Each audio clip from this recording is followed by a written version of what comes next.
Module 3, Checklists and Taxiing to the Active Runway. By now you should have downloaded the checklist PDFs, the parts of the airplane, and the dashboard or the panel. For all the dials and switches that you'll find in an airplane, no one can know how to set them all or in what order out of personal memory.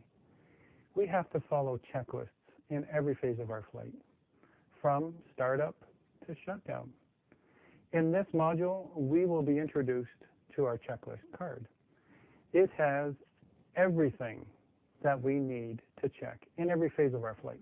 All pilots use checklists all the time. Some have thicker checklists than we do. That way they don't forget an important setting. Once we get the hang of using our checklist for startup, we will get our airplane to the active runway by driving along the ground, called taxiing. This can be harder than you think. So please refer to your own downloaded checklist. There's 2 parts to it. I've got mine printed on both sides. And I also want you to have the parts of the plane document, because we're going to be talking about some of those things, like flaps. Your hand's position will always be the left hand on the yoke, except when starting the engine, and the right hand to manage the switches and the engine controls. Just as you would learn proper position for a musical instrument, this is crucial for flying. During our taxi, our actual movement across the ground, and our first 500 feet of takeoff, we keep our right hand on the throttle the whole time. And during landing, we do the same. We fly with our left hand, and we do everything else with our right hand. You are sitting in the pilot seat, the left-hand seat. Your instructor sits in the right seat. So when you look over at your instructor, it's this view here. So they have to learn to use both hands for demonstrations. Their left hand is on the throttle, their right hand is on the yoke. Lesson 1, checklists. Well, let me introduce you to my simplified checklist for the Cessna 172. This is a scaled down version of the real thing, as we don't need to check as many things in the simulator. And I've got it printed for both sides, as I mentioned, and I've added some more things too. But you can use a real checklist if you wish, but you'll find many of those items you might not understand yet.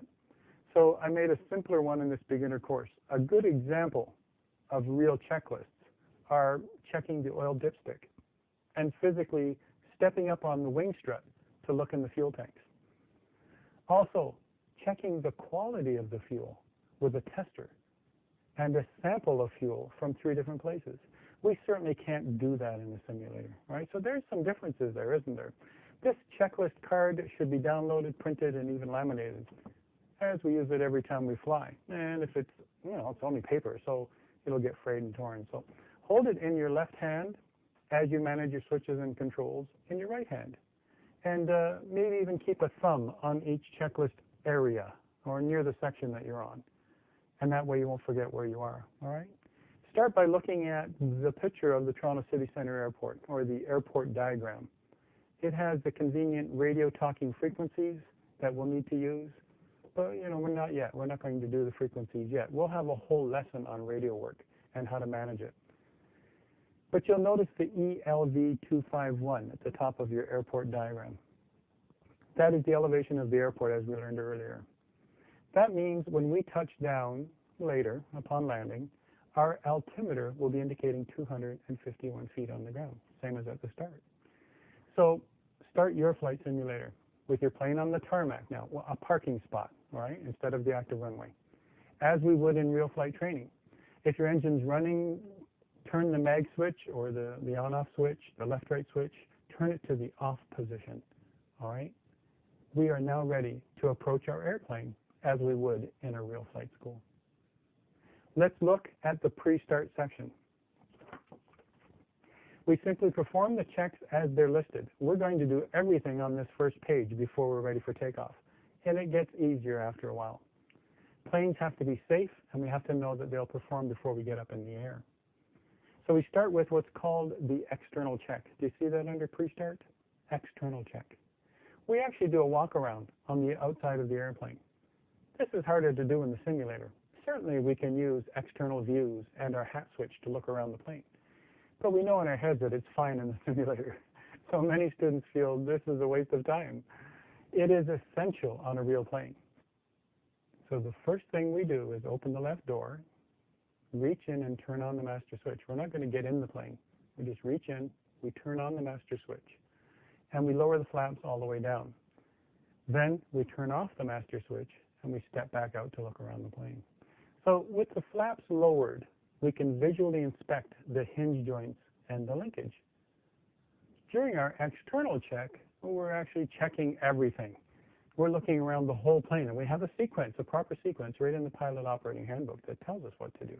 So we're checking the gas, the oil, the propeller, the cargo door is closed, the rivets and the screws are secure.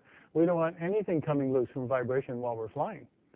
And we can't get out and check that gas cap while we're flying. For now, lower those flaps for the walk around. The flaps switch is a handy flap-looking switch. If you had retractable wheels, well, that switch would have a round wheel on it. So this looks like a flap.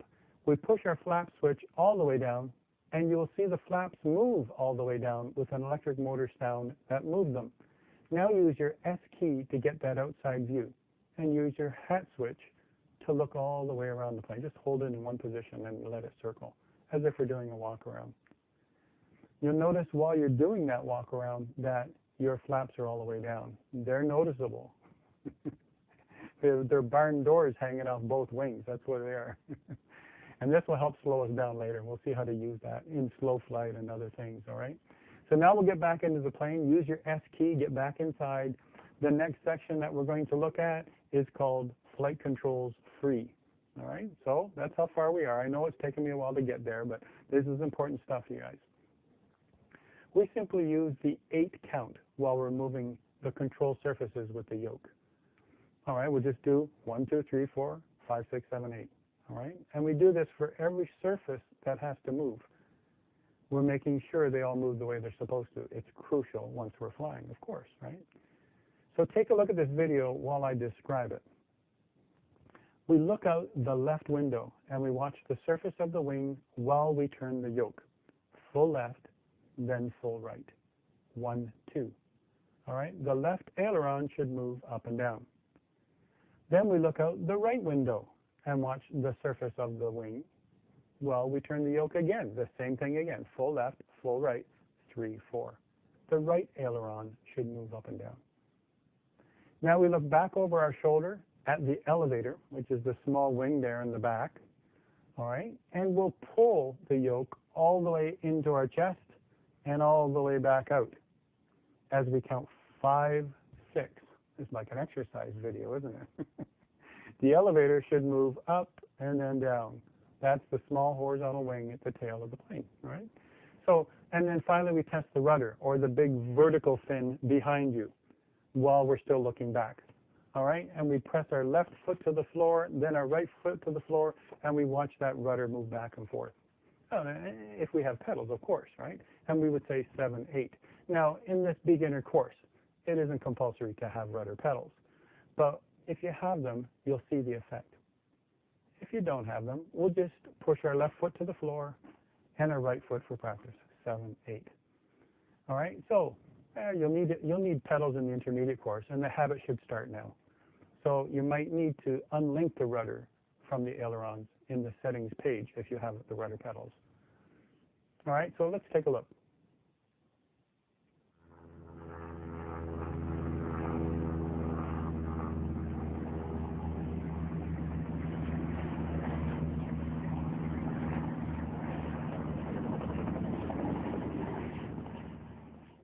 So that is our flight controls free check. This is to ensure there are no seized cables or no surface locks in place. Surface locks are used on some airplanes to keep them secure.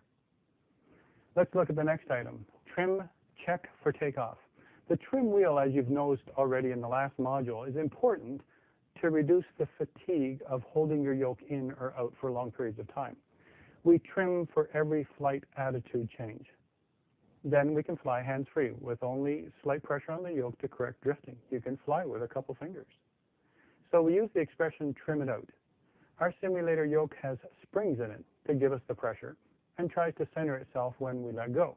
In an actual plane, there are no visible springs, but the air movement around the control surfaces gives us the pressure. So by trimming it, we are moving another control surface to counteract the air pressure on the elevator while flying. This enables us to trim it out and maintain the altitude and the speed that we desire. In this case, we are not flying yet, but we will be taking off. So we trim it for takeoff, the takeoff position. This enables us to literally leave the runway once we are fast enough.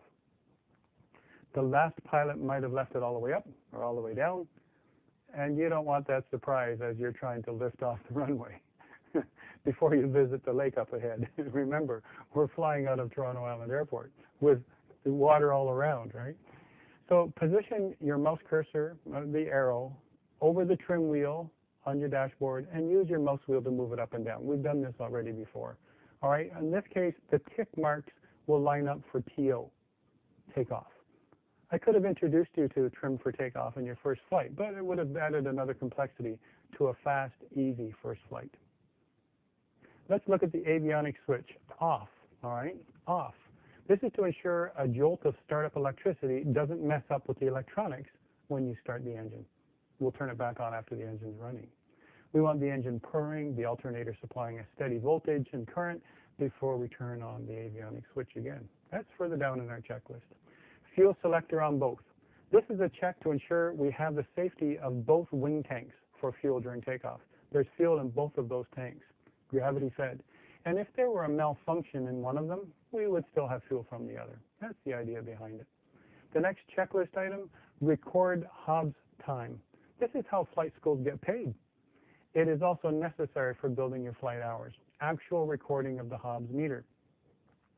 You notice it's on the tachometer? It's measured in tenths of the hour and starts running the second the engine is running. It is based on oil pressure, but it records how long the engine was running, even if sitting on the ground. We need to record Hobbs time for the mechanics of the plane, so they can do planned and scheduled maintenance based on their usage time. So record it now, and again when we finish every flight. You will need this for your logbook later, as you should record every flight to build your hours. Now we're ready to start the engine. Isn't this exciting? Are you getting excited about this? Engine start section. All right, if you take a look at the engine start section, the very first thing is throttle, open a 1/4 inch. Now the throttle on a Cessna 172 is a push-pull black knob right on the panel, just like in the picture of it on your simulator. And we pull it all the way out for idle and push all the way in for full throttle. So we pull it all the way out and then we push it in just a 1/4 inch. Sometimes we use our finger to figure that out. And we give the engine some gas to get started. All right? And then we'll have our hand on it while we start it and we'll be adjusting it. On the CH yoke, the throttle is all the way back toward you for idle and all the way forward for full throttle. So we bring it back and then forward just a bit. When we do start the engine, not yet, but when we do start it, it will be our left hand on the key switch and our right hand on the throttle for immediate adjustment. All right? Next checklist item, mixture rich. The red knob on a real panel or on the outside knob on the CH Products yoke is for fuel mixture, so that we don't starve the engine for fuel during startup. We put it in the rich position. This means the engine will get all the fuel that it needs until we fine tune it. This knob on the far end over here, put it full forward for rich. So it will be moved 1/2 inch for taxiing, and at higher altitudes we'll lean it to the mixture to be, we'll lean the mixture to be more efficient. Push this lever all the way to the dashboard for rich. And on our yoke, we'll push the outside lever all the way away from you. Okay? The next checklist item, brake on. Okay, well, I might as well hold on to this yoke for a second. Now, we can use the control period keys, control and period keys. We can use our toe brakes if we have pedals, or the emergency brake, which is the control period key. All right? And brakes when you're landing and when you're needing to stop while you're taxiing, we can use the red button right here on the yoke. All right? It's on our left hand, hidden behind here. That's a brakes button by default. All right? And we can use that to slow down while we're taxiing too. All right? But control period, we'll put on the parking brake, and then we're free to use our hands for other things as we go along. All right. The next checklist item. All right? We put the brakes on so that it'll keep us from moving after we start the engine. So now we're ready to start the engine. So now we're going to call prop clear, or some people just call clear with your own voice out an open window. That's true. We still do this. And even in wintertime, in an open window, we open the window of the plane, we yell clear, and we shut the window of the plane, and then we start the engine. Others nearby will know that we're spinning our propeller, and there'll be some wind generated. All right. In our simulator, we don't have to yell, but say it out loud for practice. All right, clear. We say this just before we start the engine and start that propeller spinning. All right, master switch on. Here we go. Now this is the master switch. This isn't the start key. This is the master switch. This will power up the panel and supply power for starting the engine, similar to a car. We're just turning on the batteries, what we're doing. So there's a bat switch and an alt switch. Just turn both on. In a real plane, we do an alternator check by turning the alt switch on after we see the alt light check. No worries here in the beginner simulator, but our alternator is just fine. The alternator is run by the engine, and it charges our battery while supplying power to everything else, just like in a car. Auxiliary fuel pump switch on, maximum 3 seconds. All right, now this is the fuel pump that's used in the newer planes. All right, and what they're doing there is supplying some fuel with an actual pump to the engine to get it ready to go. In the older planes, which are mostly the ones that I fly, in the older planes we have a primer pump, and it just says prime on it, and that is used to pump 3 times, and then we lock it in place, all right, on the older planes. Both methods put enough gas into the engine to get it started. And now we get to the point. Ignition switch start. This is fun. It is. I know it's a bit drawn out, you guys, but you'll get the hang of it. It'll go a lot faster. We're just going through it one by one right now. All right. When you turn that ignition switch to the start position, the propeller should rotate once or twice and then start right up. That's why you keep your hand on the throttle, because now as soon as it starts, we want to adjust that throttle to no more than 1,000 to start with and let this thing warm up. Most planes will settle in at a nice 600 RPM, but adjust with your right hand to 1,000 on the tachometer. This will help keep oil pressure and vacuum in the green after engine start.